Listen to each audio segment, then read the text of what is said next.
Esto no es un podcast. Esta definitivamente es la peor forma de estar atrapado en un paraíso en la mitad de la nada.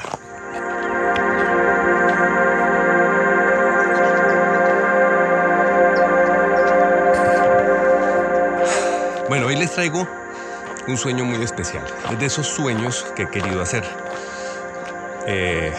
Se desarrolló la historia en varios niveles de producción, pero tiene una peculiaridad muy importante. Es un sueño que he soñado más de una vez, 2 veces por lo menos.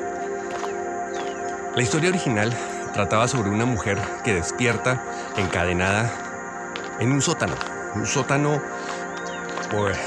húmedo, abandonado.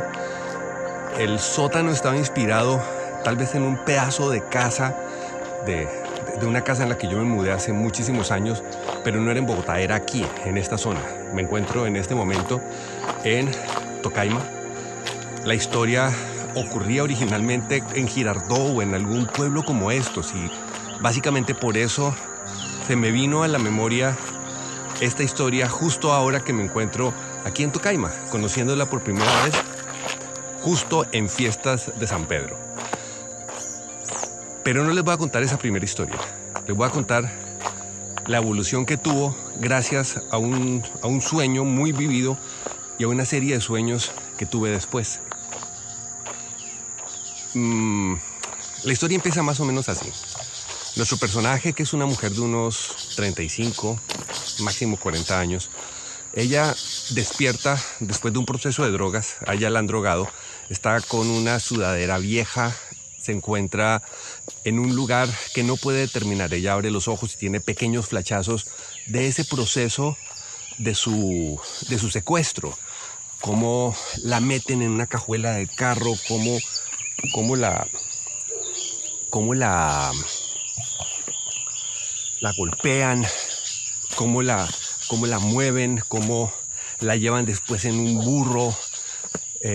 Todo este proceso súper caótico. Cuando abre los ojos, descubre que se encuentra en medio de una casa campesina, paredes de bareque rotas con el aguado al aire, el piso de tierra, y empieza con esta desesperación de tratar de coordinar sus propios movimientos, un poco perdida todavía por la droga. Se para y lo primero que la tumba al piso es una sensación de dolor en el pie. Tiene una cadena vieja de hierro que está colocada con un candado enorme. Esto la angustia muchísimo, forcejea con eso, trata de salir, sale y se encuentra en un lugar impresionante. No sé, tal vez una montaña como cualquiera de esas que veríamos por allá en el fondo. Es un espacio enorme, imponente, maravilloso. Es una pequeña casita campesina que está colocada en la punta de la montaña, al lado de un único árbol, y al tronco del árbol tenemos amarrada esta cadena, de tal manera que ella, si mucho, puede caminar un poquitico hacia afuera, si mucho puede salir en un momento, darle la vuelta al árbol y volver a meterse a la casa. De alguna manera ella entra en un proceso de desesperación, de aceptación, de luchar contra la cadena, hasta que finalmente ya no puede seguir adelante. Ella colapsa. Llega la noche, se despierta al otro día porque escucha a lo lejos que viene alguien en un burro. Es una señora mayor, una señora campesina, vieja, con su cara ajada, completamente inexpresiva. Ella entra a la casa, a esta pequeña casa campesina, baja un galón de agua, baja como una especie de una caja con algunas cosas, mientras esta mujer está escondida desde atrás, viendo las cosas con pánico. Que esta mujer ve la cadena, ve que ella está allá, no la determina, simplemente sigue derecho. Cuando se va, ella entra corriendo, bebe agua desesperadamente porque está muerta de sed, se come un envuelto. En realidad es comida que le habían dejado como provisiones para algunos días. Tiene envueltos como pan seco, una carne seca, tiene cosas. Ella obviamente come desesperada. Siguen pasando los días. Aquí, durante los días, ella empieza a volverse paranoica. Ella, dentro de las sombras de las cosas, ve como personas que se mueven pero que no están. Ella empieza a escuchar voces que no existen y empieza a recordar algunas cosas de su vida. El nudo de la película es una cosa importante porque ocurre dentro del mundo psicológico de este personaje, cómo ella se está enfrentando a la nueva realidad que le toca vivir y que es una realidad muy agónica. Entonces, de alguna manera, ella aprende a convivir como con estas sombras y estos fantasmas que la empiezan a perseguir y se empieza a establecer una relación ausente con esta persona que semana a semana va a llevarle la comida. Esta señora campesina que se nota que tiene como propósito, pagado por precisamente los secuestradores, de mantenerla. Un día, esta señora no viene sola. Esa señora llega con uno de los secuestradores. Es un tipo de apariencia más o menos normal, pero agresivo. O sea, es un tipo grande, fuerte, dominante. Se le acerca a esta mujer y la empieza a entrevistar como quien habla con su vecino. O sea, le explica cosas que son aterradoras para esta mujer. La primera es que las negociaciones con el marido para el proceso del rescate no están yendo bien. Él básicamente va a pedirle ayuda, preguntarle cómo puede hacer para presionarlo. Que el marido dice que no tienen plata, que no hay opciones para poder solucionar lo que le están pidiendo, que es un dinero demasiado grande. Esta mujer básicamente lo que hace es corroborar lo que dice el marido. No tienen plata y de verdad ella sabe que no la tienen. Ella está únicamente preocupada por su hija. Ella tiene una hija pequeña, una hija que tiene una enfermedad y el clamor que tiene contra este hombre es decir, por favor, yo soy una madre, considéreme, tengo que ir a ver a mi hija. Mi hija está enferma. Obviamente a esta persona le importa un bledo. Simplemente le muestra una fotografía y aquí es donde hay un punto importante de giro en la película. Hay una mujer entrando en la casa de ellos. Esto se vuelve para ella un conflicto muy grande porque no puede admitir que si el marido está en este momento con alguien, le vaya a poder ayudar. Y básicamente se genera un conflicto de intereses al interior de ella que es tener que tragarse la sensación de me está engañando mi marido y tener que sacar adelante una nueva posición de fingir, de negar que exista cualquier problema con el marido para tratar de garantizar su propia supervivencia. Entonces, de aquí en adelante en la película empieza a ocurrir algo y es que pasa el tiempo. Esta mujer empieza a vivir muy pegada de las imágenes que ella está viendo. ¿Las imágenes cuáles son? Primero, esas imágenes que este hombre le muestra desde el celular, que son básicamente las evidencias de que su marido está empezando a vivir con otra persona.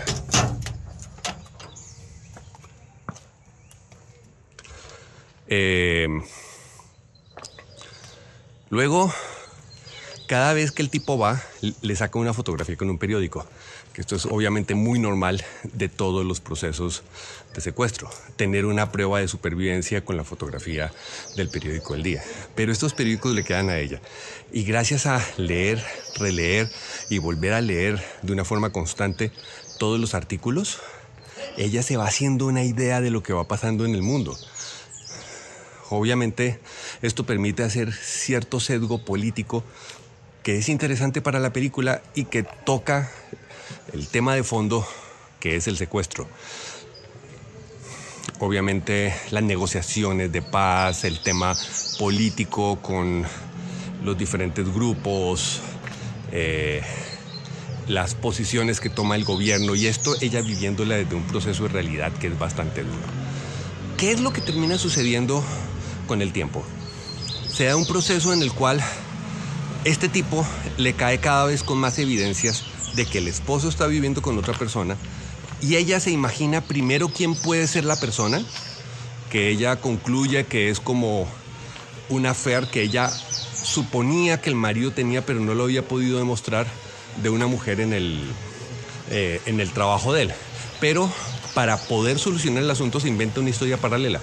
Primero la mira y dice, a ver, esta mujer tiene cara como de Sandra. No, se va a llamar Sofía. Luego se inventa toda una vida de ella. Empieza a decir, es que ella es una prima de mi hermano que está cuidando a mi hija, porque y obviamente insiste con la enfermedad de la hija y con los problemas de la hija. Esto empieza a escalar hasta que un día, cuando el tipo se va y ella va a entrar a su cabaña, se encuentra con Sofía. Obviamente es un ser imaginario, ella la tiene únicamente en su cabeza. Sofía, en este caso, empieza a recriminarla cosas como, oiga, usted de verdad está comiendo esta porquería, pero claro, con razón tienes este cuerpo, ya quisiera yo estar en este estado físico tuyo, bla, bla, bla, bla. Terminan volviéndose amigas. Al principio, ella la ve como el enemigo. Empieza a rechazarla, empieza a huir de ella y esta vieja empieza a torturarla, pero en un momento hay un cambio. Ella descubre que la necesita de aliada. Ella dice, la única forma que tengo para solucionar los problemas es que tú me ayudes y me des información de quién eres, de dónde eres, qué haces y por qué estás con mi marido. Aquí es donde empiezan a haber puntos de giro fuertes. Cada vez las imágenes que le va trayendo este tipo se vuelven más dolorosas para ella. Por ejemplo, las últimas fotografías que ella ve está esta mujer que ella llama Sofía en un parque sosteniendo y cargando a la hija. Cargando a la hija feliz con ella y el tipo y ella muy contenta con todo este proceso, mientras a esta mujer se le rompe el alma. Ella al final termina haciendo unas paces con este personaje imaginario diciéndole, tú me ayudas, yo sé que de aquí no voy a salir, tú me ayudas porque quiero de alguna forma salvar a mi hija. Y durante todo este proceso ella termina haciendo las paces con Sofía, termina haciendo las paces con esta mujer y convirtiéndola en su aliada. La película tiene otra serie de matices que están involucrados en este proceso psicológico y en la relación de amistad, de supervivencia, resiliencia que se termina dando entre esta mujer secuestrada, alterada psicológicamente por las condiciones en las que está viviendo y por esta nueva mujer imaginaria que se convierte en su única amiga. Al final del día, un día aparece el tipo, el secuestrador, aparece con una pistola y le dice, nos has engañado todo este tiempo, definitivamente no nos van a dar el pasaje, el rescate. Entonces la vieja, ya resignada a su suerte, simplemente le dice que entiende que no hay nada que hacer. Entonces vemos el paisaje general de esta casa, suena un disparo de fondo. La película termina con un plano muy bonito del sol cayendo sobre el árbol, de estas dos mujeres sentadas ahí en una raíz grande que tiene el árbol, echando carreta. Sofía contándole algo de su pasado y esta mujer comentándole algo acerca del marido. Y cuando la cámara se mueve hacia abajo, vemos la cadena que estaba colocada en el pie de esta mujer, que está suelta en el piso, y con eso obviamente terminamos entendiendo que finalmente esta mujer sí está muerta. Esta es una película muy poderosa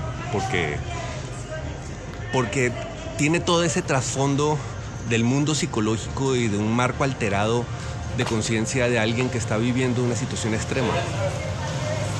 En un momento esto fue algo que yo sentí muy íntimamente, muy estrechamente. Yo creo que todos los que vivimos ese momento de los 90s, de las pescas millonarias, de los secuestros, fue muy duro, porque siempre fue una realidad que todos vivimos. Es una realidad completamente imposible de entender para cualquiera de nosotros. Y creo que esta transposición de ese sueño original, que era completamente claustrofóbico, fuerte y oscuro, a esta nueva historia, tiene muchas condiciones que son interesantes, pero no sé, ahora viene la pregunta para ti. ¿Cuál puede ser más interesante? Esta historia un poco abierta, metafórica, de construcción de discurso, de pensamiento interno, o la otra historia de esta mujer de verdad encerrada en un lugar que ni siquiera es digno para la vida. ¿Cuál crees tú que sea el más chévere?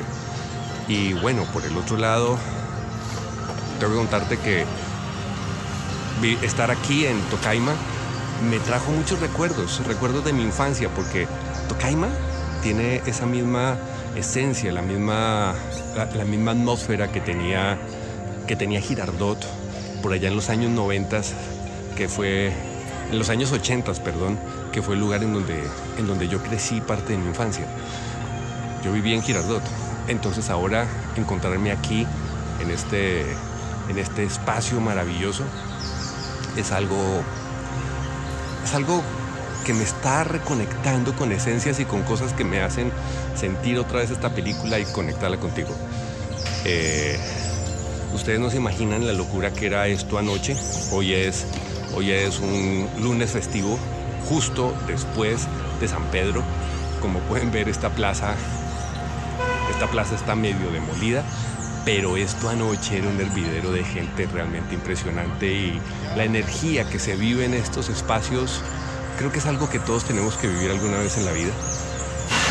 Por eso me pareció bonito compartirlo con ustedes, para que se llevaran una pequeña